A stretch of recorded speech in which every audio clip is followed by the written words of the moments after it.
Pada tanggal 27 April 2018, dua kekuatan di kedua sisi Perang Korea bertarung dengan pahit dan sangat brutal. Nyawa dan persediaan dikorbankan hanya untuk menggeser garis depan beberapa mil ke satu arah atau lainnya. Namun pada 27 Juli 1953, semuanya berhenti.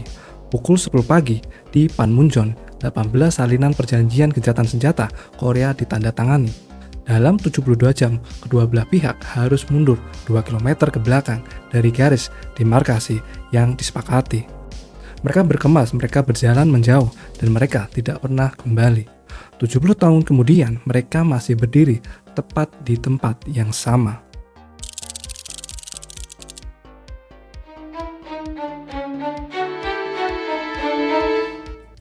DMZ bukan diciptakan sebagai simbol, ia diciptakan sebagai alat darurat. Pada musim panas 1953, kedua pihak menyadari satu hal yang sama, perang ini tidak bisa dimenangkan, melainkan sangat mungkin menghancurkan segalanya. Maka solusinya yang diambil bukan perdamaian, melainkan jarak. 2 km ke belakang dari garis terakhir, 4 km tanah kosong di tengah, tidak ada kota, tidak ada aktivitas sipil, tidak ada alasan manusia berada di sana. Inilah logika dasar DMZ. Niat menyerang paling jelas terbaca dari jarak. Semakin dekat pasukan ke garis, semakin besar kemungkinan untuk perang. Maka negara-negara yang menandatangani gencatan senjata memutuskan untuk membuat jarak itu permanen. Secara hukum awalnya, DMZ diatur dengan sangat ketat. Hanya 1.000 personel dari masing-masing pihak. Hanya senjata ringan, tidak ada artileri, tidak ada tank, tidak ada instalasi yang permanen. Tujuannya sederhana, jika perang pecah, itu tidak boleh terjadi secara tidak sengaja. Namun, waktu tidak pernah patuh pada dokumen. Dalam dekade-dekade berikutnya, aturan DMZ perlahan dilonggarkan, bukan lewat pengumuman resmi, melainkan lewat kebiasaan militer. Pos pengamatan bertambah, jalan patroli dibangun, pagar berlapis muncul di luar zona inti. DMZ tetap kosong di tengah. Tapi di tepinya, kedua Korea berdiri dengan kewaspadaan yang maksimum. Ironisnya, justru karena manusia dilarang masuk, alam mengambil alih. Hutan tumbuh tanpa gangguan, rusa, beruang, burung imigrasi, dan spesies langka hidup tanpa kontak manusia. Dan hari ini, DMZ sering disebut sebagai suaka margasatwa paling terjaga di dunia. Namun jangan keliru, keindahan itu bukan tanda kedamaian. DMZ bukan taman, ia adalah ruang tunggu untuk perang. Setiap meter tanahnya telah dipetakan, setiap sudut berada dalam jangkauan senjata, dan setiap pergerakan dipantau secara radar, kamera, dan manusia. Tidak ada tembok besar yang memisahkan Korea Utara dan Selatan, di sebagian besar DMZ. Di banyak titik, tidak ada apapun secara fisik yang mencegah seorang berjalan untuk menyeberang. Yang menahan manusia bukanlah tembok, melainkan konsekuensinya. Karena DMZ bukan hanya garis di peta, ia adalah kesepakatan rapuh bahwa perang hanya akan dimulai dengan sadar. Dan itulah mengapa 70 tahun kemudian DMZ tetap ada. Bukan karena dunia sudah berdamai, melainkan karena semua pihak tahu apa yang akan terjadi jika zona kosong ini dilanggar.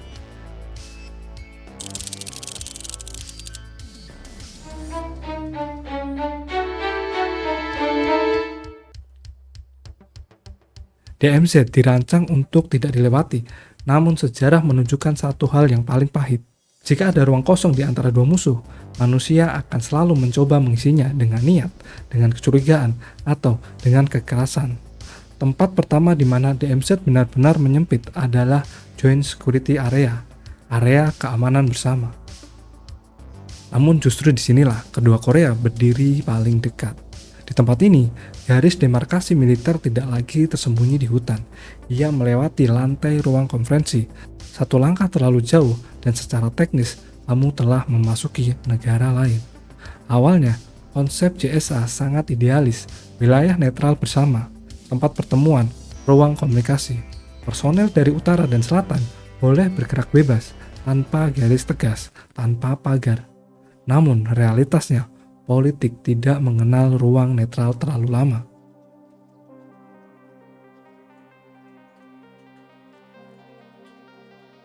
Ketegangan kecil berubah menjadi provokasi. Provokasi berubah menjadi intimidasi. Dan intimidasi berubah menjadi kekerasan. Puncaknya terjadi pada tahun 1976. Sekelompok tentara Amerika dan Korea Selatan memasuki area JSA untuk memangkas sebuah pohon poplar. Pohon itu sederhana, namun posisinya strategis, menghalangi pandangan ke pos penjagaan Korea Utara. Tentara Korea Utara datang, mereka memerintah agar pemangkasan dihentikan. Terjadi adu argumen, tidak ada tembakan, tidak ada sirene. Lalu, tanpa peringatan, tentara Korea Utara mengambil kapak. 2 tentara Amerika dipukul sampai tewas. Insiden ini mengguncang seluruh struktur DMZ. Bukan hanya karena kekerasan, melainkan karena satu kesadaran besar. Zona netral tidak bisa bertahan jika tidak ada batas yang ditegakkan. Dan sejak hari itu, garis demarkasi militer mulai benar-benar diwujudkan. JSA dibelah secara tegas, jembatan baru dibangun di Korea Utara agar pasukan mereka tidak lagi melewati wilayah selatan. Gerak bebas dihentikan, netralitas dihapus. Dan hari ini, satu-satunya ruang yang masih dibagi hanyalah ruang konferensi, dan itu pun dengan aturan yang ketat dan pengawasan yang penuh. Di luar JSA, DMZ kembali melebar, kembali sunyi, namun bukan berarti aman. Karena Korea Utara memilih cara lain untuk menembusnya, bukan lewat atas tanah, melainkan lewat bawah tanah. Sejak tahun 1970-an, Korea Selatan menemukan serangkaian terowongan rahasia yang digali dari utara menembus langsung ke selatan DMZ. Terowongan-terowongan ini cukup besar untuk menggerakkan ribuan pasukan per jamnya. Bukan jalur pelarian, bukan jalur logistik kecil. Ini adalah jalur invasi. 4 terowongan telah ditemukan secara resmi. Para ahli percaya masih ada lebih banyak yang belum terdeteksi. Setiap penemuan terowongan mengirim satu pesan yang paling jelas. DMZ mungkin kosong di permukaan, tetapi di bawahnya, perang tidak pernah benar-benar berhenti direncanakan. Dan inilah paradoksnya DMZ. Semakin lama ia bertahan, semakin ia terlihat permanen. Namun semakin permanen ia terlihat, semakin berbahaya ilusi itu. Karena di balik ketenangan hutan dan keheningan tanah kosong, kedua Korea tidak hidup berdampingan. Mereka hidup berhadapan.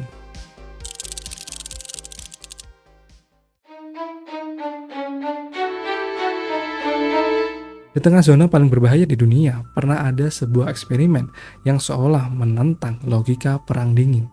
Namanya Kaesong Industrial Complex. Sebuah kawasan industrial hanya 1 jam perjalanan dari Seoul, terlalu dekat untuk disebut aman dan terlalu berani untuk disebut simbolis. Disinilah untuk pertama kalinya sejak Perang Korea, 2 Korea bekerja bersama, bukan di meja perundingan, tetapi di lantai pabrik. Perusahaan Korea Selatan membangun pabrik, mesin, modal, teknologi dari selatan, tenaga kerja dari utara. Bagi Korea Utara, Kaesong adalah akses langkah ke mata uang asing. Bagi Korea Selatan, ini adalah tenaga kerja murah tanpa harus memindahkan produksi ke Asia Tenggara. Dan bagi dunia, Kaesong adalah eksperimen paling realistis tentang reunifikasi ekonomi. Dan pada puncaknya, lebih dari 50.000 pekerja Korea Utara bekerja setiap harinya di kompleks ini, diawasi oleh sekitar 1.000 manajer Korea Selatan.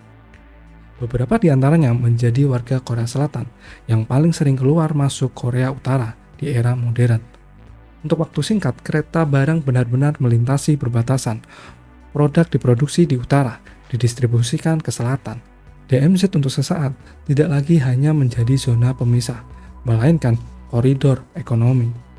Namun seperti semua hal yang di semenanjung Korea, harapan selalu berdiri di atas fondasi yang rapuh. Tahun 2016, ketegangan meningkat, uji coba nuklir sanksi internasional. Retorika perang kembali mengeras, dan dalam satu keputusan sepihak, Kaesong ditutup, mesin-mesin dimatikan, gerbang dikunci, dan para manajer dari selatan dievakuasi. Pekerja Korea tidak pernah untuk kembali. Tidak ada serangan, tidak ada ledakan, hanya keheningan. Yang tertinggal hari ini adalah pemandangan yang jauh lebih menyedihkan daripada reruntuhan perang. Bangunan pabrik yang masih berdiri tetapi kosong, kereta yang berkarat tetapi tidak pernah dilewati, pos pemeriksaan modern tetapi tanpa penumpang. Secara teknis, jalur kereta ini masih bisa menghubungkan Seoul dan Pyongyang dalam hitungan jam.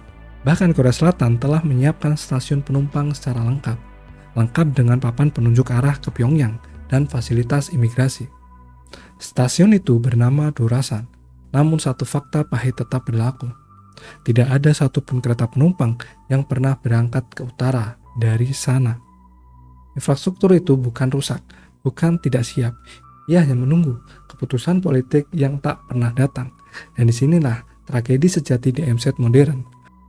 Bukan karena ia terlalu militeristik, bukan karena ia terlalu berbahaya, melainkan karena ia membuktikan bahwa bahkan ketika perdamaian sudah memiliki jalur, memiliki rel, dan gedungnya sendiri, ia tetap bisa dihentikan oleh satu tanda tangan.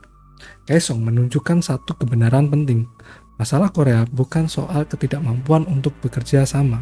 Masalahnya adalah ketidakberanian untuk mempertahankannya saat situasi memburuk. Dan setelah Kaesong ditutup, DMZ kembali ke fungsi aslinya, bukan sebagai jembatan, melainkan sebagai pengingat bahwa harapan jika tidak dijaga akan membusuk lebih cepat daripada konfliknya.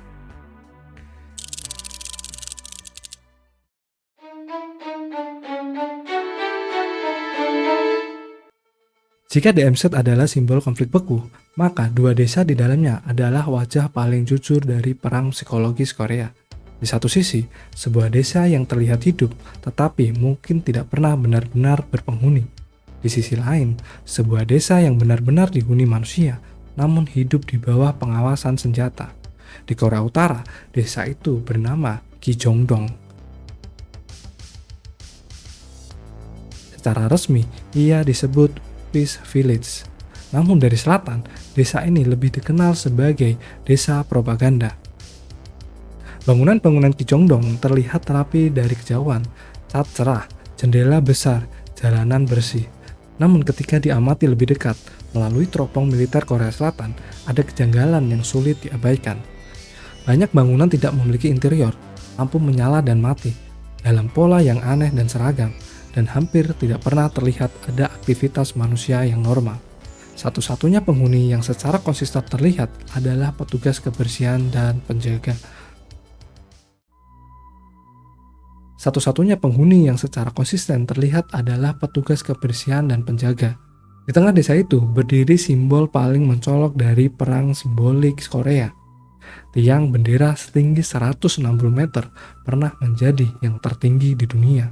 Bendera Korea Utara dikibarkan begitu besar dan berat hingga membutuhkan sistem mekanisme khusus untuk mengibarkannya.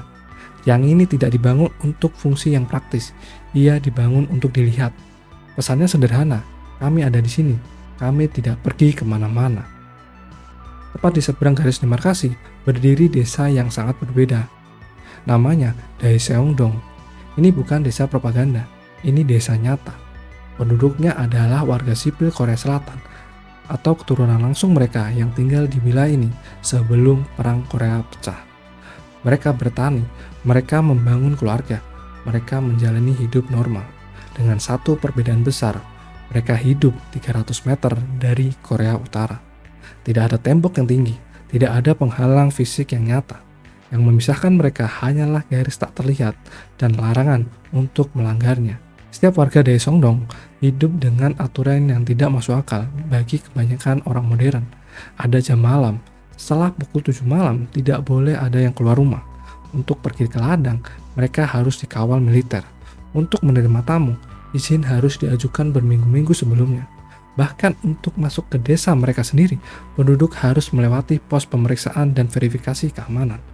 Namun mereka tetap tinggal, bukan karena mereka tidak bisa pergi, melainkan karena Korea Selatan menganggap keberadaan mereka sebagai bentuk pelayanan nasional. Sebagai gantinya, penduduk desa dibebaskan dari wajib militer, mendapatkan keringanan pajak besar, dan berbagai fasilitas khusus. Mereka adalah warga sipil yang secara harfiah hidup di garis depan geopolitik dunia. Dua desa ini, Ijongdong dan Daisongdong, berjarak hanya ratusan meter. Namun, maknanya bertolak belakang. Yang satu, sebuah panggung raksasa tanpa aktor.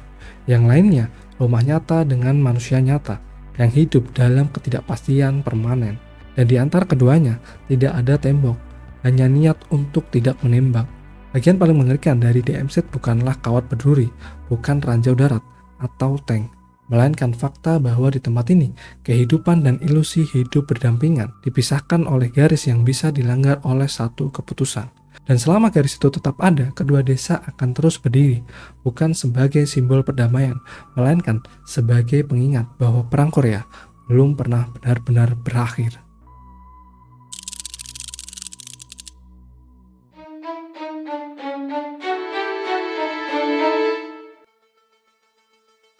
Selama puluhan tahun, ketegangan di semenanjung Korea bergerak dalam pola yang familiar. Provokasi, kecaman internasional, sanksi, jeda, dan ulangi. Namun di tahun 2024, mematahkan pola itu. Yang berubah bukan hanya intensitas, melainkan niat strategis di baliknya. Pergeseran doktrin Pyongyang. Pada awal 2024, Kim Jong-un menyampaikan pidato yang mengejutkan elit keamanan dunia. Untuk pertama kalinya sejak 1953, Korea Utara secara terbuka menyatakan bahwa reunifikasi damai tidak lagi relevan. Korea Selatan bukan saudara yang tersesat, melainkan musuh permanen. Bagi analisis militer, ini bukan retorika emosional, ini adalah perubahan doktrin negara. Artinya, Korea Utara tidak lagi berpura-pura menjaga opsi diplomasi. Seluruh perencanaan militer kini diasumsikan berakhir pada konflik, bukan negosiasi. DMZ dalam logika baru ini bukan lagi zona penyangga, melainkan garis depan yang dibekukan sementara. Nomor 2, eskalasi nyata, bukan simbolik. Retorika itu segera diikuti tindakan. Dalam hitungan minggu, artileri Korea Utara menembaki perairan Seketa di sekitar Yeonpyeong. Serangkaian uji coba misil jarak menengah hingga ICBM dilakukan. Latihan militer diperluas melibatkan unit artileri DMZ dan roket taktis. Perbedaannya dengan tahun-tahun sebelumnya adalah target dan timing. Misil tes kini disimulasikan untuk serangan ke pangkalan Korea Utara, diselaraskan dengan jam latihan militer Amerika Serikat dan Korea Selatan. Dirancang bukan untuk uji coba teknologi, melainkan untuk uji respon musuh. Seorang analisis pertahanan Korea Selatan menyebutnya sebagai latihan perang yang dilakukan sambil berbicara. Nomor 3, dunia sedang tidak menoleh. Inilah faktor paling berbahaya di tahun 2024. Adalah tahun ketika Amerika Serikat terserap ke Ukraina dan Gaza. Eropa kelelahan secara politik dan militer. Asia Timur fokus pada Taiwan. Amerika Serikat sendiri memasuki tahun pemilu yang paling panas. Bagi Pyongyang, ini adalah jendela sejarah. Dua pakar paling disegani dalam studi Korea Utara, Robert Karlin dan Steinfeld Hacker, secara terpisah menyatakan hal yang jarang terdengar dari komunitas akademik. Kim Jong-un tidak lagi berbicara seperti pemimpin yang ingin mencegah perang. Ia berbicara seperti pemimpin yang sedang menyiapkan perang. Mereka menekankan bahwa eskalasi ini terlalu konsisten untuk disebut gertakan. Bahasa yang digunakan Pyongyang kini final dan kaku. Diplomasi tidak lagi disiapkan sebagai jalan keluar, DMZ sebagai titik kegagalan sistem. Masalah DMZ adalah satu hal yang sederhana. Ia mengandalkan rasionalitas kedua pihak. Namun ketika satu pihak menganggap konflik ini sebagai keniscayaan,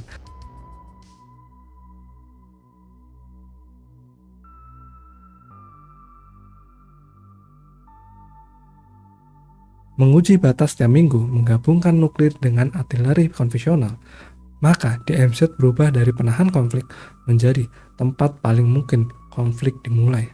Satu pihak salah baca radar, satu latihan yang dianggap serangan, satu tembakan peringatan yang dibalas terlalu jauh.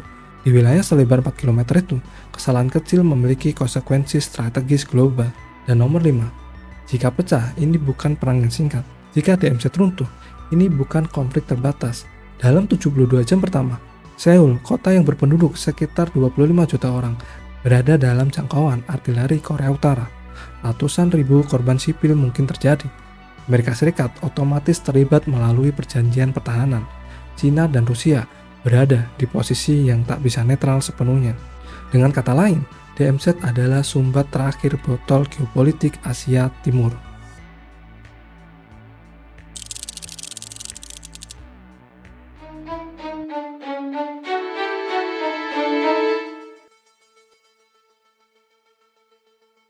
DMZ selama 70 tahun adalah simbol penahanan dari manusia, bukan karena damai, tetapi karena tak ada yang cukup nekat untuk menguji sepenuhnya.